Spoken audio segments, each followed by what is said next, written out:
the other party in this case, right? If you can't see the other party, what kind of relationship is that? It might feel like an imagined relationship.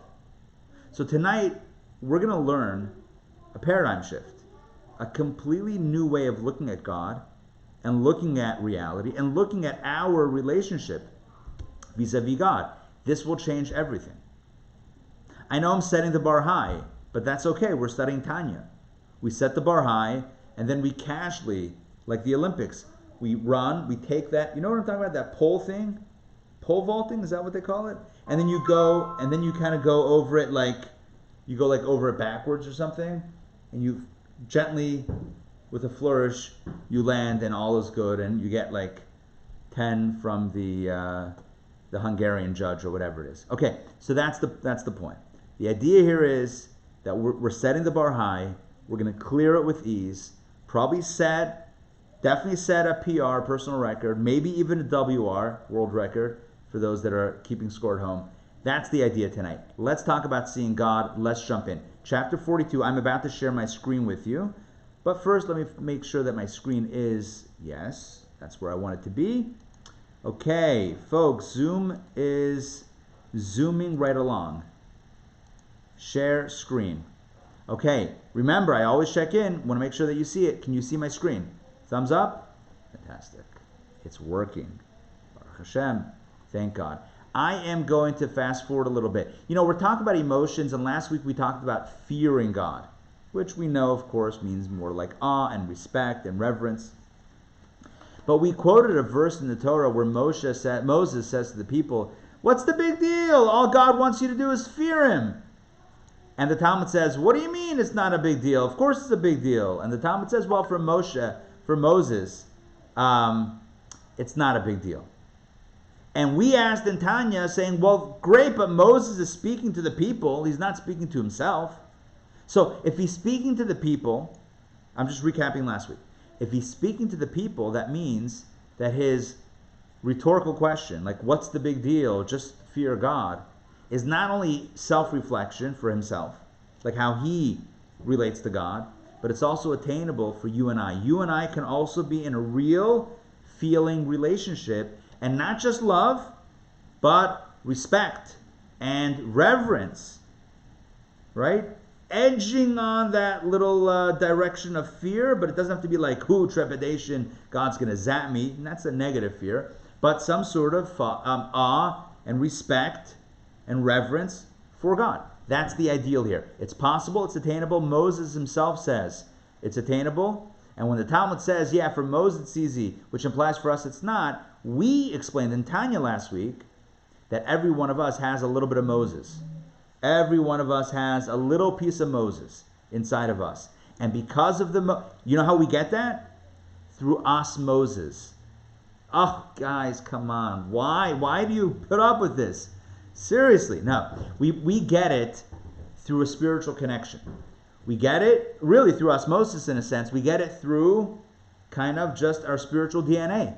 We have it. Our soul has it. We have that little bit of Moses energy within us. We explained in previous sessions that that's associated with the intellectual capacity of da'at, which is the idea of connecting with what you know so that it's real. So it's not only knowing about God theoretically, but connecting with that to the point that you feel something and you feel a sense of reverence, a sense of awe, a sense of respect. Wow, God is real. God is here, etc. Tonight we're going to talk about, well, how does that work if we don't see God? And then we're going to say, well, you can see God in a way, and that's where we're getting to.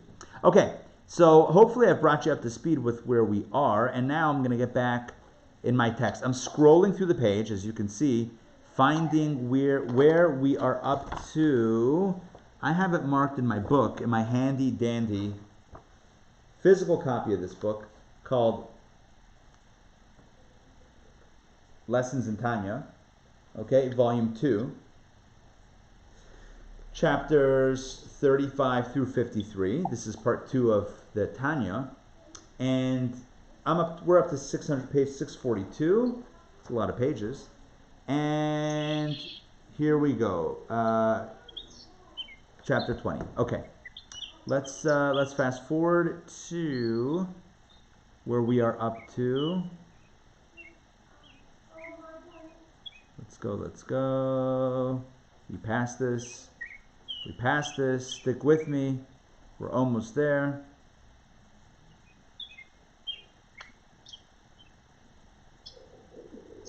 Here we go. Now therefore. Okay, these are very long chapters. In case you haven't noticed, these are exceptionally long chapters, and because of that, each chapter takes a few weeks of study. Let's continue. Let's pick it up right here. Right at the top where he says, now, let me get that highlighted so you can see. Now therefore each individual Jew. Now remember, every time this happens, I always give this caveat. Obviously, he's writing this originally for a Jewish audience, Jewish community, so that's why you'll find some of that language. But really, these lessons are universal and apply across the board. Now therefore, let's pick it up. Now therefore, each individual Jew, whoever he may be, and again, it's also not gender specific, just using one pronoun. In Hebrew, it's either he or she typically, so it just chooses he, which is a more general option. Now therefore, each individual Jew, whoever he may be, i.e. whatever his spiritual state, when he ponders, we're talking about meditation, meditating on the reality of God, to feel God's presence and to feel that type of reverence and awe wherever we are. So when he ponders upon this for a considerable time each day, let me highlight the right word. So you have to do some meditation here, right? How God is truly omnipresent in the higher and lower worlds and the actual heaven and earth. Not only the spiritual heaven and earth, which is the supernal sphirot, but the actual heaven and earth itself. So what's the meditation? He's quickly saying a meditation, then moving on, but let's focus on the meditation. The meditation is, again, pondering for amount of time, but what pondering? How God is truly omnipresent. That is basically meditating on the fact that God is here. God is here. God is not up in heaven somewhere, or in a throne, or on a throne, or whatever you call it, right? God is not somewhere else, removed from our reality. No, God is truly omnipresent. Where? Omni means everywhere, but he specifies. In the higher and lower worlds, and the actual, the literal heaven and earth. Heaven meaning the atmosphere, the physical, actual, like sky, and earth, planet earth. And the actual heaven and earth, it continues after the parentheses, is truly filled with his glory. So the meditation here, this is what I would call an omnipresence meditation. It's not thinking about the greatness of God, how God created so many things, or how God is so powerful. We have many different meditations. The meditation tonight is the omnipresent meditation. Not how strong God is, not how mighty God is, not how big God is, but how ever-present God is. God is everywhere. There is no place devoid of the divine presence. There's a wonderful children's song. We could probably even break out a choir in my house that goes like this. I'm going to give you my version, or my singing version. It's easy to follow, it's easy to pick up, and I'll take it away. Hashem is here, Hashem is there, Hashem is truly everywhere, Hashem is here, Hashem is there, Hashem is truly everywhere. Here we get to the hook, or the chorus. Up, up, down, down, right, left, and all around. Here, there, and everywhere, that's where he can be found. Up, up, down, down, right, left, and all around. Here, there, and everywhere, that's where he can be found. And, that's a kid's song, but it's also our meditation for tonight. How God, I'm going to read it again, how God is truly omnipresent in the higher and lower worlds, and the actual heaven and earth, everywhere, is truly filled with his glory. An interesting meditation. You ready for this? I'm going to give you a meditation. This is a bonus meditation. I'm actually going to I'm going to see if this is going to work. Let me see if I can get a whiteboard for you guys. I'm going to give you a written meditation to focus on. Okay, you ready? Do you see the light? You see the whiteboard? Okay, good. If you can see it, that's the way it should be. Let me get my handy dandy Sharpie for my screen. Don't worry, not a real Sharpie. I'm not going to do that. That would be reckless. My computer pen. And let me get to my draw functionality. Here we go. I'm going to draw 3 Hebrew letters. If you know the Hebrew letters, they'll be familiar. If not, I'll walk you through it. I'm going to draw stick figure Hebrew letters in the formal writing. You'll see what I mean.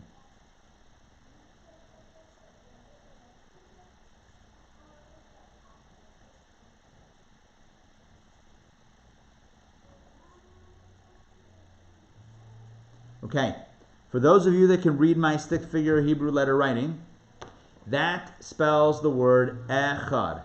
Aleph on the right, the ches in the middle, and the dalet at the end, echad. Echad means one. Like in the phrase, Shema Yisrael, Hashem Elokeinu, Hashem Echad, Hear, O Israel, the Lord is our God, the Lord is one. So echad means one. And if there's one thing we know about Judaism, it's that it's monotheistic. And if we know anything about monotheism, it means it's all about one, right? This is the big word in Judaism, echad. That's like, whoa, that's the focal point, right? We could even make it into like coronating it with little sparkle crown rays coming out of it. This is like the word. But here's the meditation. You ready? The letter Aleph, I'm going to give you numerology. See, tonight you're getting bonus meditations and numerology, all for the very same low price of welcome.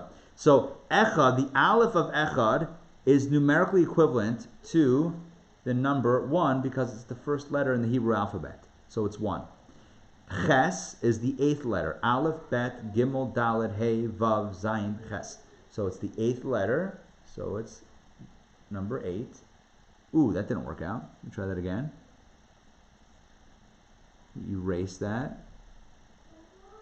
Okay, draw it again. There we go. And that's a bit of a wonky 8, but work with me. And then the Dalet is the 4th letter. Aleph, Bet, Gimel, Dalet, 4th letter. And that is, looks like a 9.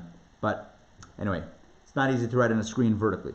So we have 1, 8, but now it's bugging me. So we have 1, 8, and, write that, 1, 8, and 4. So the Kabbalists explain that what is the meditation here? It's about one God being omnipresent within the 8 realms. 8 realms refer to the 7 heavens. There are 7 heavens discussed in Jewish philosophy and Kabbalah. Not the 4 worlds, that's something else. 7 heavens plus planet Earth. So we have 8 dimensions, kind of vertically, if you will. I mean, not literally, but somewhat vertically. And Dalet, 4, represents the 4 directions of the earth. And the message here is that the one God, the one, is in all throughout all 8, and throughout all 4. All 8 levels and all 4 directions. Again, when we talk about God being one, Hashem Echad, there's actually a meditation and a numerology insight embedded in that word that means one. So on the surface, it just means God is one. Deeper, it means that God is one everywhere. Right? God is one in the heavens, God is one on earth, God is one north, God is one east, God is one south, God is one west. Right? God is one everywhere you go. That's the way it works. Okay, I'm going to stop the share because that's all I wanted to show you on that. And I'm going to reshare our... made sense? Yes? Little numerology? Okay, now you know. Next time you say Shema Yisrael and you come to the last word, Echad, God is one, now you know to think 1, 8, and 4. Right? Not just God is one, but God is one everywhere. God is everywhere. It's the same oneness. Not a different God, the same God everywhere. Let's jump right back into the Tanya text. Here we go, chapter 42. Let's continue. So the meditation here is that God is everywhere. The earth and heaven is truly filled with His glory. Let's continue. Let's continue. And the meditation continues. And you're also meditating that He looks, seeks, and searches His kidneys and heart. Remember, we're talking about the person who's doing this meditation as He. He's the third person here. He's the party.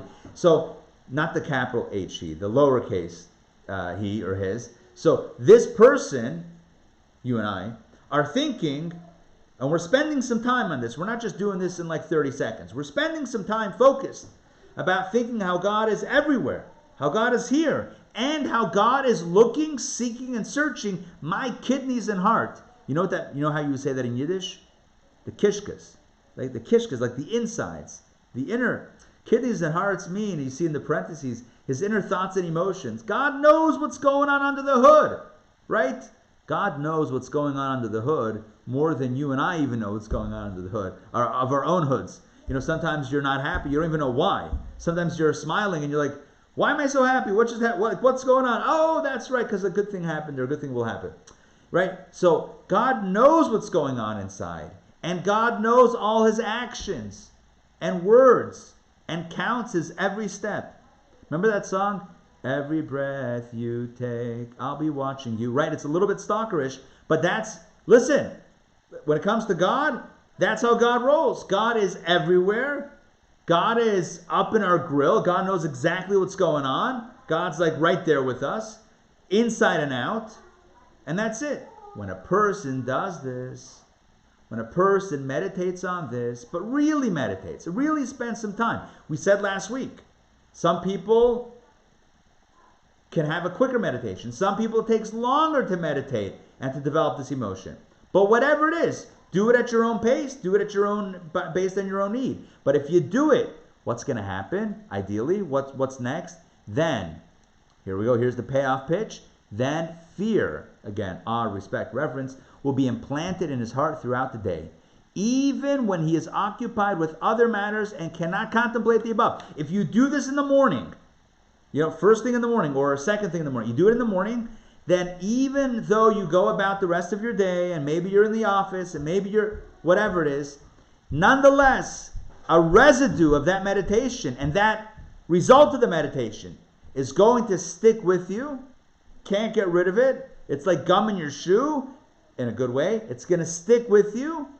And then when he will again meditate on this, even with a superficial reflection that does not demand a particular effort in a set time. So even if you have a very cursory thought about these topics at any point the rest of the day, at any time or moment, he will thus turn away from evil and do good, i.e. he will refrain from transgressing negative commands and perform positive commands in thought, speech, and deed, so as not to rebel, God forbid, in the sight of his glory whereof the whole world is filled. Let me decode that in plain talk.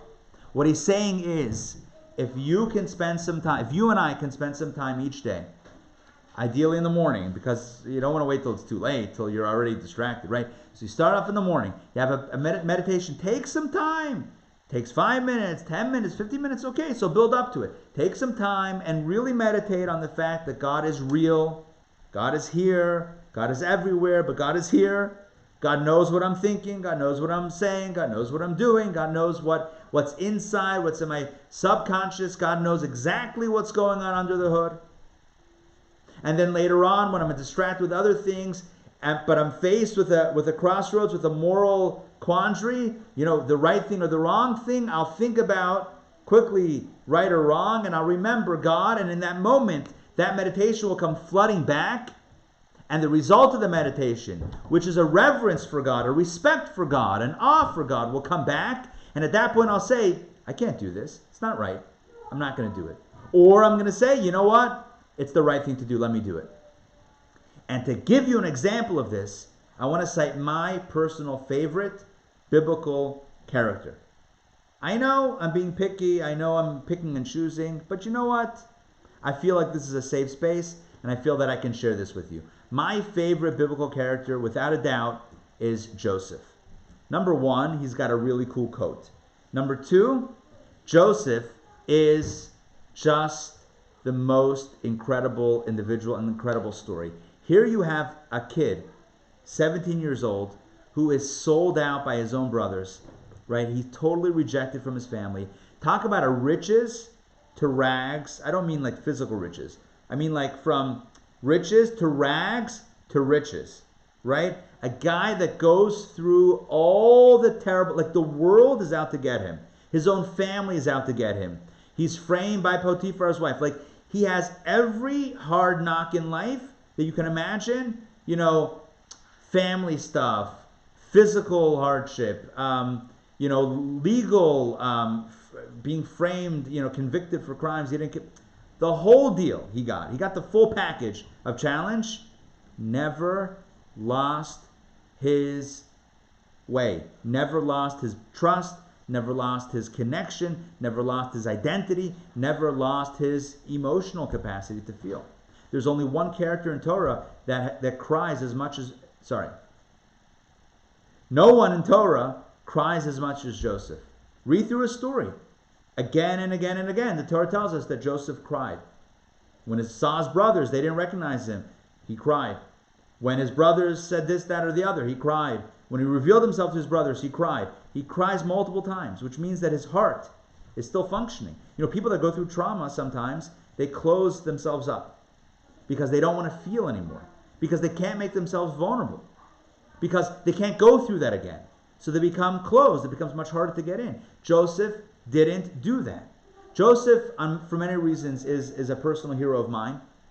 But one thing that we know about his story, the Talmud tells us, Potiphar's wife, this was the crime that he was framed for, but let me give you the very quick background story. Potiphar's wife Joseph was sold as a slave, and he worked in a fellow named Potiphar's house. Potiphar was the royal butcher. Whatever, he had a meat business. And Joseph helped him run the business. He started off as, a servant, a slave, and then he worked his way up because he was successful. He was a positive guy and very, very skilled. So eventually Potiphar put him in charge of the whole operation. And, Potiphar's wife, like Joseph, she took a liking to him. So she waited one day when just the two of them were alone, and she made her move.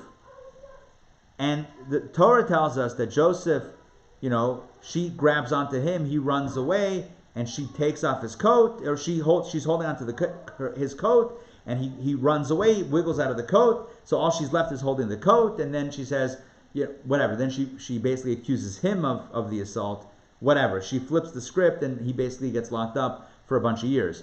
But I digress. The Talmud fills in a very important detail. The Talmud tells us something the Torah doesn't tell us. How do we know this? Because it's our family story. It's just not in the written script. But we know this happened. Joseph, that day, the day in question, actually was planning on giving in to her advances. Because she was pestering him day in, day out. That day, in his mind, it was going to be a yes. All right, no one's going to know. No one's at home. Whatever. Anyway, what does he have to lose? I mean, well, I guess, But, no one knows him. He's just a slave. It doesn't matter on some level, you would think. The Talmud says that he was about to go ahead with it when, at the last moment, the image of his father came before his eyes. Like he saw his father. And when he saw his father, he couldn't go ahead with it. He saw his father, and that was it. And by the way, you should know that what was it about his father? Some commentators explain that it says that Jacob looked like Adam. They had similar like Adam, the first human being. It says that the appearance of Jacob was like the appearance of Adam. So when he was looking at his father's image, or when he pictured his father, he was picturing Adam. And Adam tells us that one action by one person makes a difference, right? Adam made one little taste of the apple or the forbidden fruit, and the rest is history in a negative way. Joseph remembers that and desists from it. But let's get back to the point of why I'm mentioning it. Bottom line is, he pictures his father, and he can't go ahead with it. There's a similar message here as well. Meditate in the morning on the reality of God, and that God is here with me, and that God is knowing what I'm doing. God is present with me. God knows what I'm thinking and knows how I'm feeling. God is right with me. And that will help that later on, right, when your boss comes to you and says, I need you to do this, to fudge something, to make something work that's not legal, yeah? Do you do it, or do you say, I'm not comfortable with it? Do you make the right choice, or you make the not so right choice? Having that meditation in the morning, having the meditation where God is real, and truth is truth, and falsehood is falsehood, having that clarity, Having that reverence for God in that moment can help you and I make that right choice when it plays out later on in the day. That's the payoff. The payoff from the meditation is not just that we feel good, but that we do good and don't do the opposite of good when the moment arises. You see, this paragraph that we just read, at any time or moment throughout the day, he will thus turn away from evil and do good. You won't do the wrong thing, and you will do the right thing. Why? Tracing it back to that meditation. Let's keep on going. This is in accord with the statement of Rabbi Yochanan ben Zakkai to his disciples, quoted above. We talked about this a few weeks ago, which says, he blessed his students before he passed away, and the blessing was, may it be God's will that the fear of heaven be upon you and keep you from sinning, like the fear of a human being who, by observing your actions, keep you from sinning. Let's put it this way. If law enforcement was standing in front of you when your boss tells you to do something not so legal, would you do it? Probably not. Probably not. Right? Why? Because you're going to get caught. Okay? So what about when they're not there? You're going to get caught? Well, maybe not. Whoop. 1 second. What about God? Right? What about God? If God is real, then we have accountability. The point of all of this, I like that word. It's all about accountability. Accountability to a higher power. Accountability to the Creator. Accountability to the Omnipresent, to God. That's what we're talking about. Meditate on the reality of God, but the omnipresence of God, and that can help us with that accountability. And that's what this rabbi was telling his students. You should fear God like you fear human beings. What does that mean? That's it? Just like other human beings, not more? Start with this.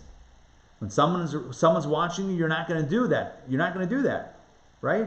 You're only going to do it when they're not watching. Okay, so now you know God's watching because you meditated on it. Now you know that God's watching. You're not going to do it, and you'll make sure to do the right thing and not the wrong thing. It's all about accountability. It's about accountability to a higher power. Let's continue.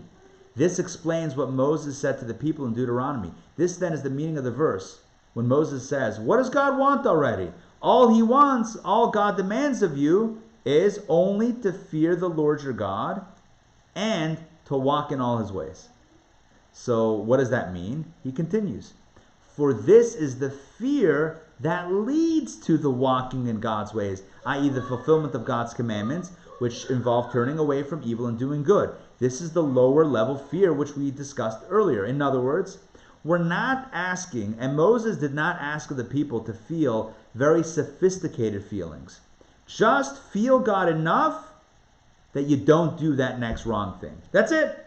So it's feeling enough, it's feeling God's presence or feeling that respect or reverence. Call it fear if you want.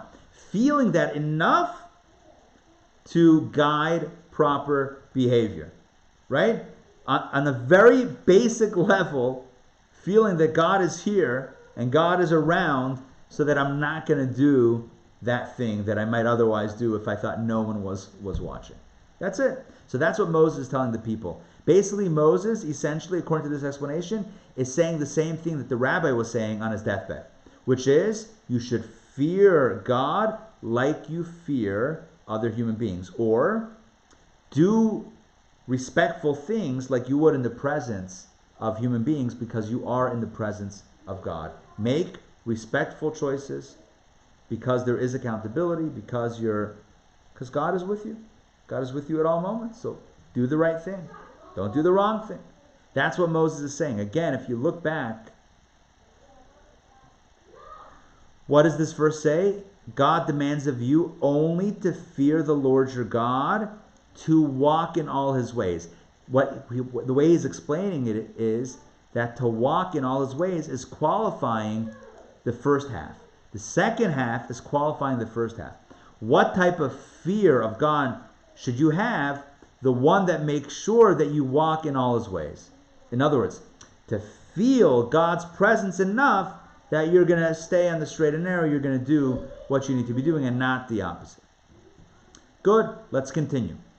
As it applies to Moses, that is to say in relation to the quality of dat that is in the divine soul of every Jew, which is the Moses within us, This is indeed a minor thing, as has been stated above. It's doable. You and I can do it. You and I, each of us, whether it takes shorter or longer, we can meditate on God's omnipresence and come to some sort of understanding that, yes, God is with me, and therefore, no, I'm not going to do this disgraceful thing. God forbid. For das, or dat, is the faculty which connects the hidden understanding of the heart with revelation and natural thought, as is known to those who are familiar with the esoteric discipline, i.e. Kabbalah. Okay, let's move on. I think I think that hopefully you understood it and I explained it well enough. But now I want to get into this point of seeing God, because that is really the big idea of tonight's class. I mean, not that this wasn't the big idea, but this is really profound right here. In addition, here we go. He's about to add a new idea. In addition to this. But before we continue, I want to share something with you by stopping share, the screen share, and being able to look at you. The parable or the analogy that he's about to give is the example of a human king, a king of flesh and blood. Okay? And I want to do this outside because sometimes inside, the language, the translation, I want to do this together, you and I, in this one, like face-to-face setting. Imagine a king. Imagine, I know we don't live in a monarchy, imagine a king back in the day, absolute power, but not an evil king, a good king, but still with absolute power. Okay? Imagine you are in the royal chamber. You're in that space, the throne room, and there's the king. Imagine, I don't know, a red carpet? Kings have red carpets? I don't even know. But imagine, whatever, stairs, right? A platform, a beautiful throne, officials, officers, ministers, whatever, on flanking the king, a scepter, a robe, a crown, the whole shebang. Yeah? Imagine this king has absolute power, life and death, theoretically, right? I mean, right? Well, not theoretically, but practically. So, how are you feeling? How are you feeling? You're probably going to be filled with a sense of dread or awe, reverence, maybe fear, right? You're going to be filled with very powerful emotions. I'm going to ask you a very silly question, but please think about it. Very silly question. Why is it that you would fear the king in that setting when you're not really seeing the king's body? All you're seeing are the clothing of the king. That was my silly question. You understand my silly question? I'm going to say it again. Why are you fearing the king when you're not looking at the body of the king? You're looking at the garments of the king. I mean, maybe you could see his face, so that's the body. But otherwise, when you look at the rest of the king, you actually don't see the king. All you see are robes and, I don't know, flowing, I just guess robes. I don't know, I'm just imagining maybe a shirt, a robe, a thing, pants, I guess, hopefully, right? A crown. Yeah, so why are you fearing the king? You don't see the king. I told you it's a silly question. But unmute yourself if you can articulate the answer. Why are you still going to be in a state of fear, awe, reverence of the king, even though primarily what you're looking at is a bunch of clothing? Why is that? Unmute yourself. Rabbi, I've got a thought. Go for it. Right. It's more perhaps the king's essence and what he represents, rather than more than just his physical presence or physical being, but it's our idea of him and how we hold that sacred. Excellent. I love that. But I'm still going to press a little bit more. I'm still going to press the question a little bit more and ask. But you don't see the essence. All you see are the clothing. So then, how does the clothing evoke a sense of fear, awe, dread, and reverence? Yeah, Bethany. How about what we've heard or learned about him from the past, that he has the power to take our lives? Okay, but you don't see the king. Where's the king? I don't see the king here. David. But you know what is enclosed in the outer garments. So that's it. There's only one thing inside. Correct. I told you it's a silly question, and it's a very straightforward answer. By the way, Ronnie and Bethany, I agree 100% with what you're saying. What you're saying is true. But I was looking, and the way the Alter Rebbe is leading with this, very straightforward idea.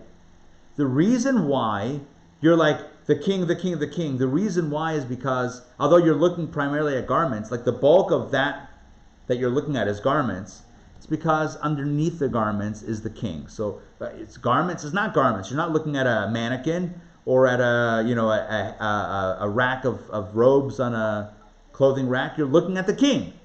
The king is wearing garments. Don't let the garments get in the way. Look at what's inside the garments. Is it like the Torah scrolls wrapped in the covering? Yes, but you know what's inside. Listen to this. I hope you're listen carefully.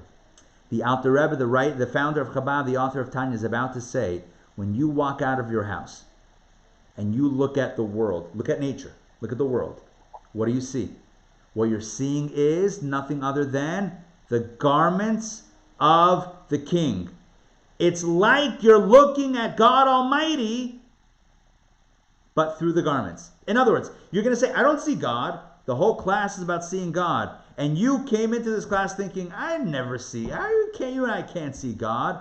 Guess what? We see God all the time. Look at the world. Look at nature. Sandrine, I'm looking behind you and I'm seeing beautiful nature.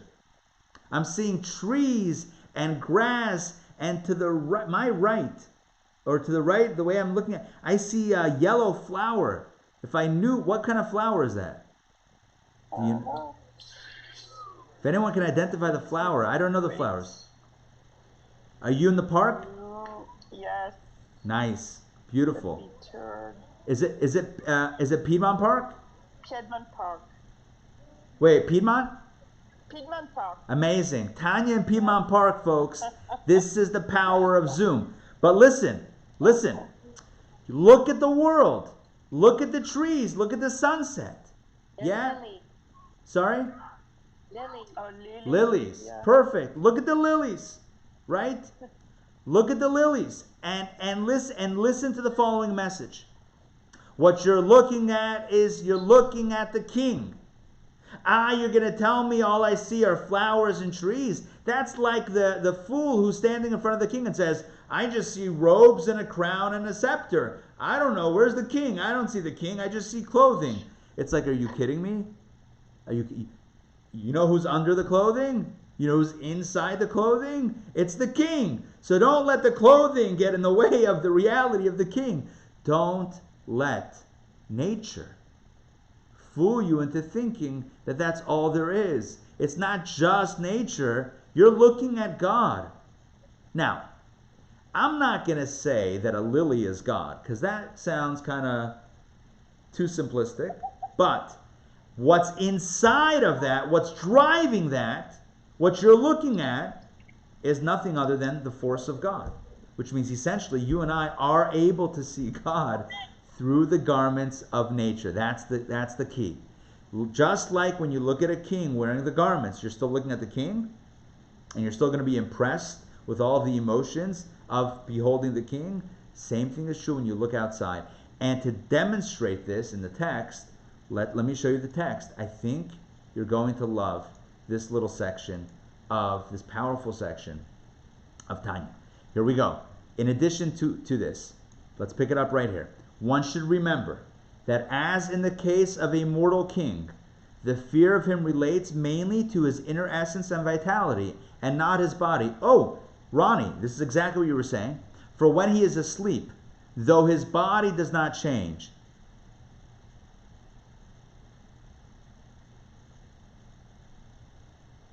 there is no fear of him. Oh, so he's saying is, you're not afraid of the king when he's sleeping because the king doesn't know what you're doing. Theoretically. This doesn't work with God, but this works with the king. So the point is that it's not about the body, it's about the essence, about the vitality. And surely, his inner essence and vitality are not perceived by physical eyes, but only by the mind's eye. So when it comes to, this is kind of like what Bethany was saying, right? When it comes to the king, you don't see the inner essence of vitality. You don't see the identity of the king through physical eyes, but you see it in the mind's eye. It's the concept of the king, right? through the physical eyes beholding his body and garments, and knowing that his vitality is clothed in them. So when you look at, he doesn't say garments versus body. He says body and garments versus the inner essence. So we'll have to tweak a little bit my example. It's not like you look through the garments to see the body, but you look through the garments and the body to see the king. So the point is that we're able to kind of push away the outside and recognize that there's something inside. And you know that the king is inside that body and inside those garments. And if this is so, that causes fear, then surely in the analog as well, not only is the king seeing him, right? So not only does God see us, but he, the person, is seeing the king as well. And this causes him to fear God. That's where this gets bumped up a little bit more. Not only is the meditation, that God is always around me, always watching, and I should do the right thing, right? But moreover, I see God everywhere. I'm seeing God wherever I am. I look at nature, and what do I see? I see the garments or the body of the world, but inside of that, I know what's inside. I know that it's God. So I'm looking at God. Moreover, take a look. Moreover, he must truly likewise fear God when gazing with his physical eyes at the heavens and earth and all their hosts, wherein is clothed the infinite light of the blessed Ein Sof that animates them. So he doesn't talk about Piedmont Park, but he talks about gazing at the heavens and, he does. Earth. Heavens and earth. So the planets, right? Cue up the astrological conversation, right? So you look at the stars, get your telescope, look at the stars. You should know when looking at the stars and the majesty of the cosmos and the planets and the stars and the galaxies, right? What should be the next step of that meditation? Who's inside? God is inside. Wow, I'm seeing God. God is here, and I can also, in a sense, behold and witness God. And when I look at earth also, not only the heavens and the earth, when I look at nature, when I look at the lilies at Piedmont Park, I should be filled with a sense of reverence, awe, respect, fear, because I'm looking at none other than God, who is animating them. Remember, not that God is the lily. That sounds a little bit too, that sounds a little bit too simple. But that God is animating the lily, and the lily couldn't exist if not for God. That we could definitely say. And therefore, when you look at the lily, you can look a little bit past the lily. Like when you look at the king, you look past the garments and the body to who the king really is. So we're also looking past nature. Whether it's the galaxies above or Piedmont Park below, we're looking beyond nature itself to see it. So to see the truth of God's reality. And when we look at the truth of God's reality, at that point, we can have this sense of reverence, this sense of awe, and beholding God. Now, let's continue. I want to skip this note because it's a bit of a parenthesis. Give me a second. Give me a moment. End of note. I was looking for the end of note, but it literally says end of note. Here we go. Take a look. This is very important. This may address your question if you have a question. And although many garments are involved in this vestiture, nature has many garments over God's truth, right? Nature serves to really obscure God's reality. You look at Piedmont Park, you don't see God. You see layers and layers and layers of nature. Beautiful nature, but layers of nature that are not revealing necessarily God's truth. So although there are many garments involved in this vestiture, he says, don't worry about that. There's no difference or distinction at all in the fear of a mortal king, whether he be naked or clothed in one or many garments. So, not advocating, walking in on the king when the king is unclothed. That might be a fatal mistake, God forbid. But the reality is, whether the king is wearing one garment or multiple robes, the king is the king. It doesn't matter if the king is wearing 5 garments, right? What did Bartholomew wear in the book? Was it hats? Did Bartholomew have many hats or many shirts? Anybody remember that story? No? Okay. There's hats. Bartholomew hats. Bartholomew hats. I remember as kids we did a play and it was kippas. We were like Bartholomew and his many kippot, whatever. The point is, whether the king has one robe or a dozen robes, I mean, maybe he'll look a little silly if he's wearing a dozen robes, but let me tell you this, you're not going to point that out if you're standing in front of the king. You're not going to be like, hey, king, what's up with the 12 robes?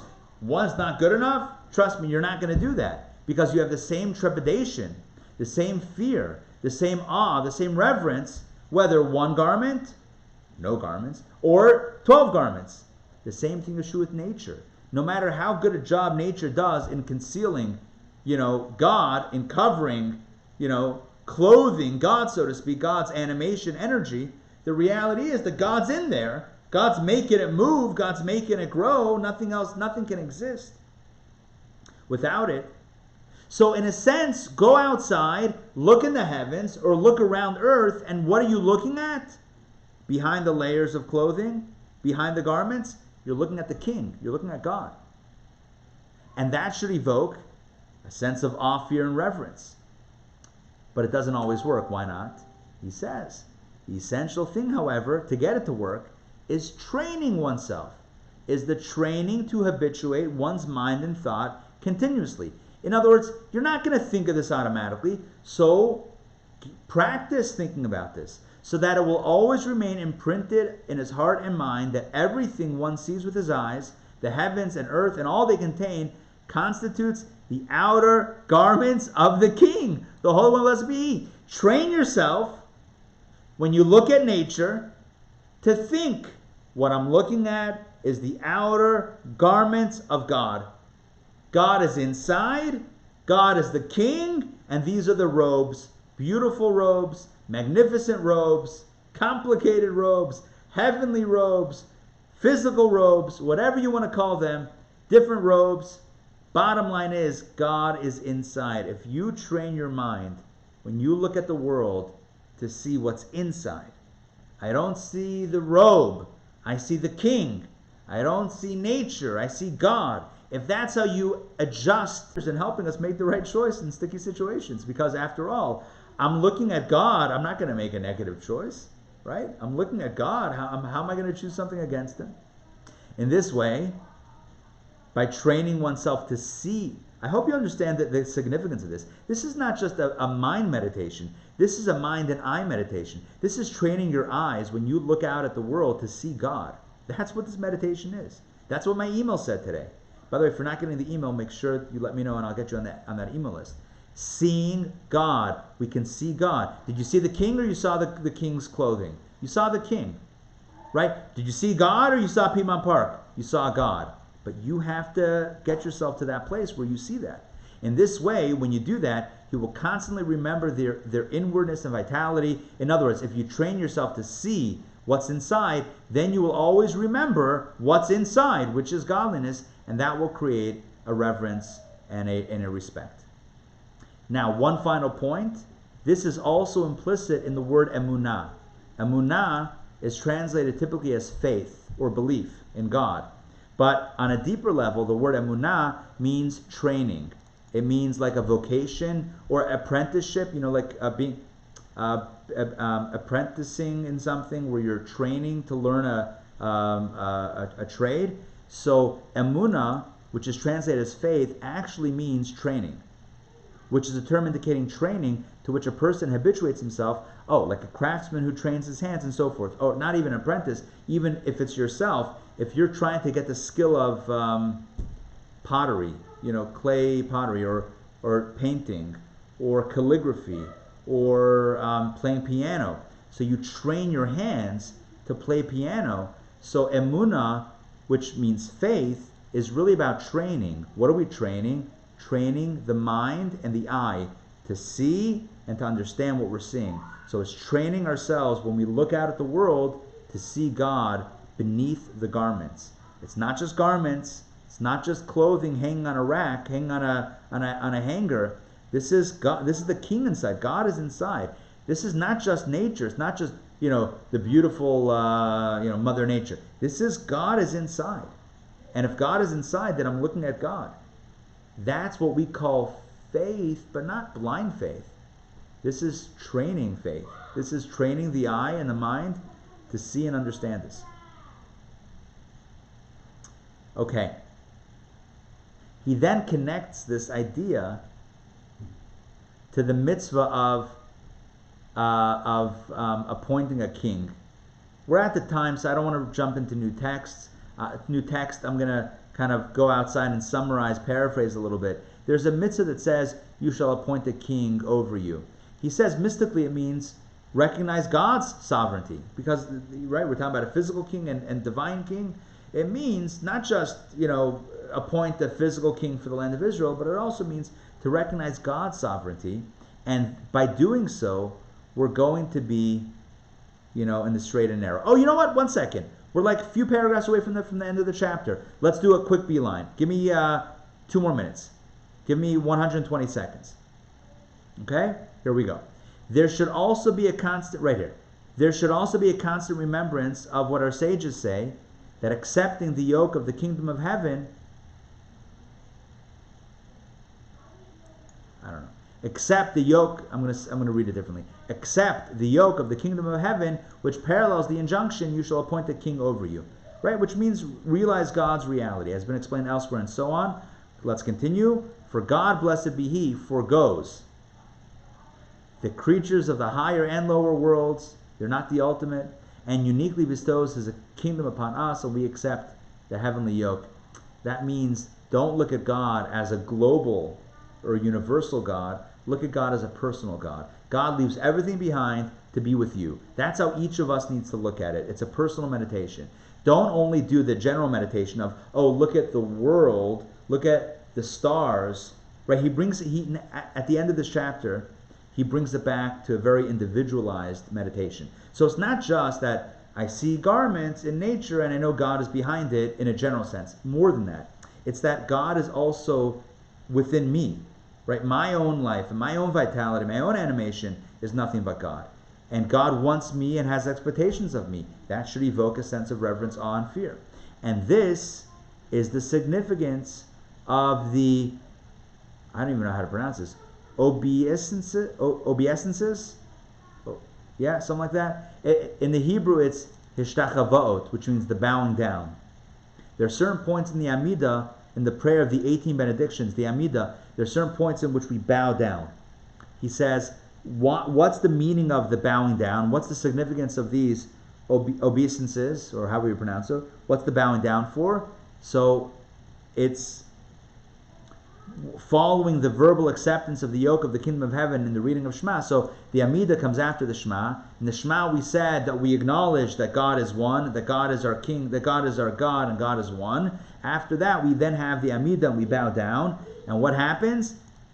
This is the big payoff, whereby one accepts it again in actual deed. So in the Shema, we said it with our mouths, and we believed it in our heads. But when we actually bow down to God in the Amidah, then we're accepting it again in actual deed. And so on, etc., as explained elsewhere. Okay, bottom line is, it's all about making God real. It's all about this not being a theory, but being something real to us. God is real. We can see God by looking beneath the surface. Just like when you look at a king, you're not looking at the robes, right? You're looking at who's inside and what he represents. Not even the body, but really the essence of who and what a king is, as Bethany mentioned before, right? So just as with a king, and as Ronnie said before as well, the essence, we're looking at the essence of what the king represents and not the outer garments. And that's what instills the reverence, the fear, the awe, the respect when you're in that presence. So too, when we look at the world, we should have the same meditation. We're not looking at the outside, we're looking at the inside. The energy that's driving everything, and that is divine energy. That's God. But not only is God everywhere, God is right here with me. And that keeps me in a good place in my life. So, what chapter 42 does is it frames an emotional connection with God in a very practical way. What's the value in having this awe, reverence, and respect and fear of God in our lives? It keeps us out of trouble. Straight up, it keeps us out of trouble. Like Rabbi Yochanan ben Zakkai said to his students, right? God should be real enough to you like another person is real to you.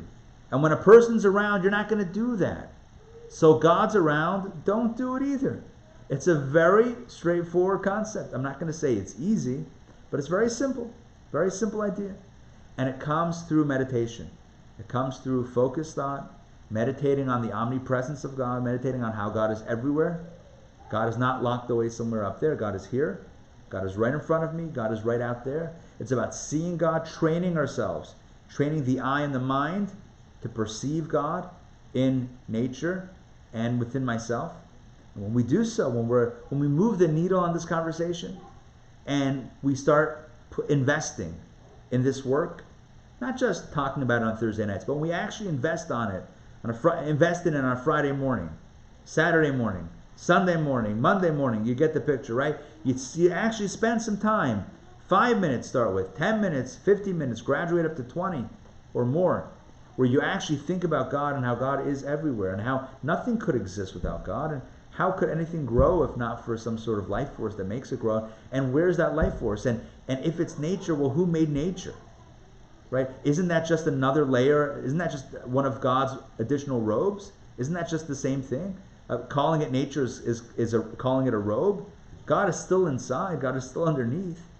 Right? The robes aren't moving themselves. Right? So I'm just giving you more like meditation content. So when you meditate on all this stuff, and then you walk outside and you start connecting these ideas with what you're seeing, that helps move the needle. And then maybe next time we're faced with a moral or spiritual dilemma, I don't mean we don't know what's right or wrong, but you know what's right and wrong. And you could either go do right or the opposite. And I don't mean left, I mean that which is not right. Maybe at that moment, God is real enough to you and I that we say, wait a second, I respect God and I respect myself too much to do this. So, you know what? It's tempting, but I'm going to have to pass. Maybe next time. No, I'm kidding. I'm kidding about maybe next time. But not now. Like Joseph said to Potiphar's wife, Mrs. Potiphar, I'm sorry, I can't do this. I can't do this. Part of me wants to say yes, but you know what? I see my dad right here with me in this room, and I can't do it. I can't. My father is with me. I can't do it. Do you and I have that relationship? Right? With a father figure, a mentor, a leader, right? Or with God. Of course, chapter 42 is talking about going straight to the source. Having that relationship with God where in times of crisis, in times of vulnerability, we're able to say, can't do it, God's here. I can't look God in the eye and make this choice. Just like I couldn't do it if my mother was in the room, my father was in the room, I couldn't do it. I can't do it if God's in the room. And God is in the room.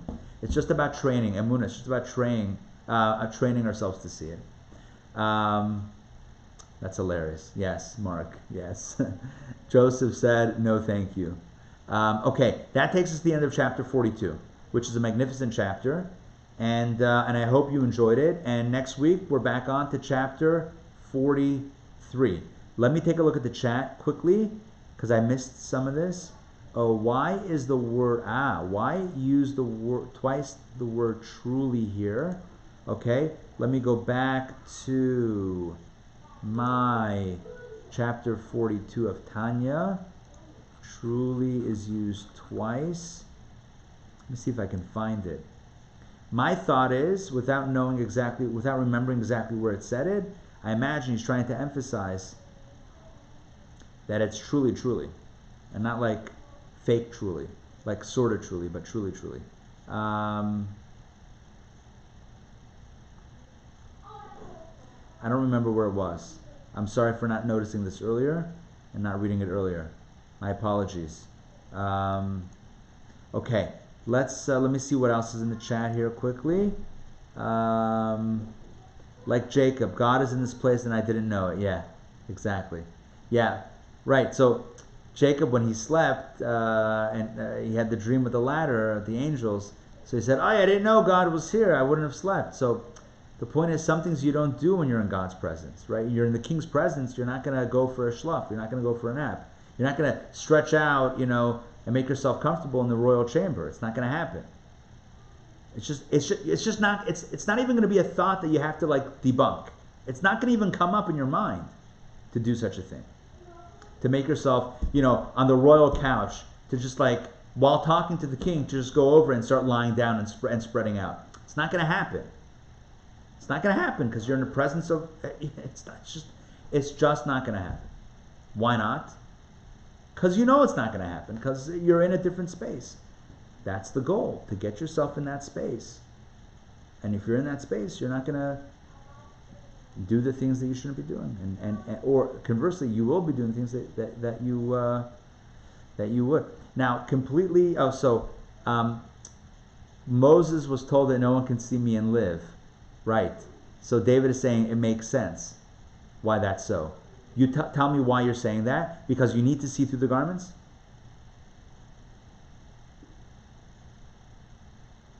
Well, because if you completely see through the garments, you realize that the garments are not the real thing. And if you see through yourself to Hashem, you realize you are a manifestation, then you're gone.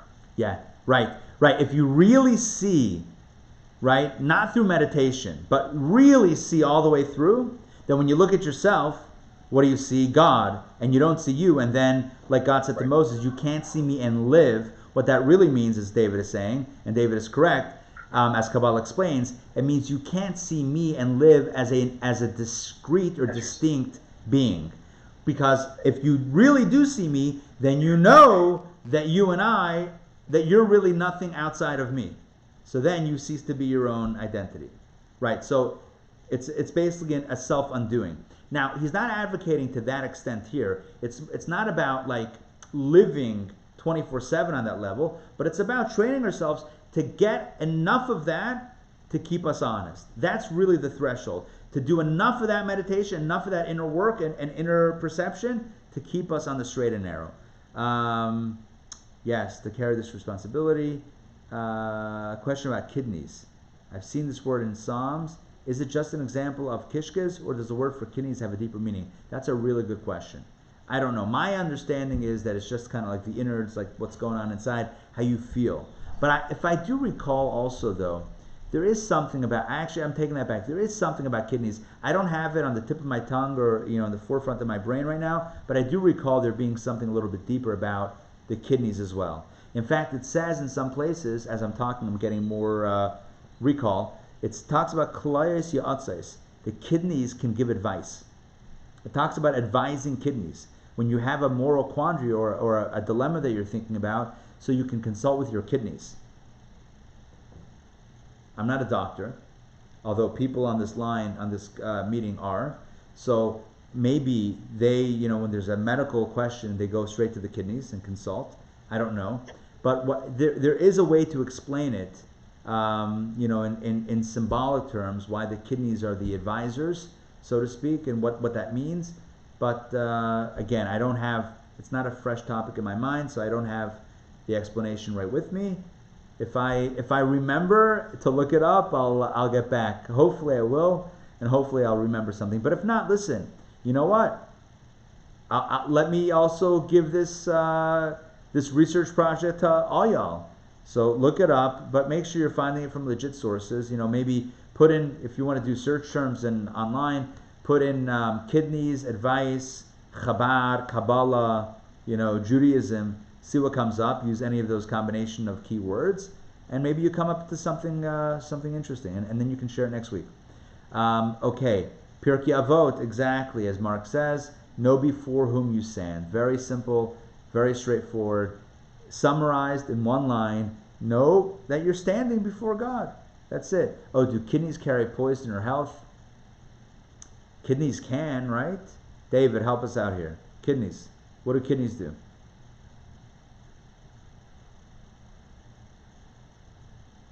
You got to unmute. So what they'll actually do is filter out poisons or filter out toxins, so they would promote health.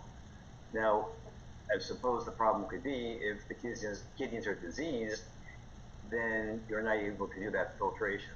Right. Right.